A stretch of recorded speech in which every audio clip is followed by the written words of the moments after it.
দাদাকে কার্তিক দেবার প্রায় 2 মাস পর অবশেষে এলো সেই দিনটি। নমস্কার সবাইকে, আমি শিউলি।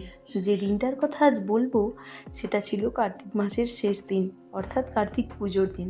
বাড়িতে সকাল থেকেই তোড়জোড় শুরু হয়ে যায়, আর আমি আর আমার 2 বৌদি মিলে ঠাকুরটা যেখানে বসানো হবে সেটা একটু ডেকোরেট করি। তারপর বিকেলে একটা বোন আলপনা দিয়ে দেয়, আর ওদিকে রাতের খাবারেরও তোড়জোড় শুরু হয়ে গিয়েছিল। জানো, আমাদের বাড়িতে বেশিরভাগ ঘরোয়া অনুষ্ঠানে আমাদের বাড়ির সবাই মিলেই রান্নার কাজটা সামলে নেন। এতে আসলে আনন্দও অনেক বেশি। তারপর সন্ধেবেলা পুজো শুরু হয়, আর আমরা যেহেতু কার্তিক দিয়েছিলাম তাই আমাদের দাবি মিটিয়ে আমাদের অনুমতি নেবার পরই পুজো শুরু হয়েছিল। এই নিয়মটা আসলে আমিও আগে জানতাম না, এখানে আলাদাই ডিমান্ড আমাদের, বুঝলে। তারপর পুজো শেষ হতে হতে প্রায় 9টা বেজে গিয়েছিল।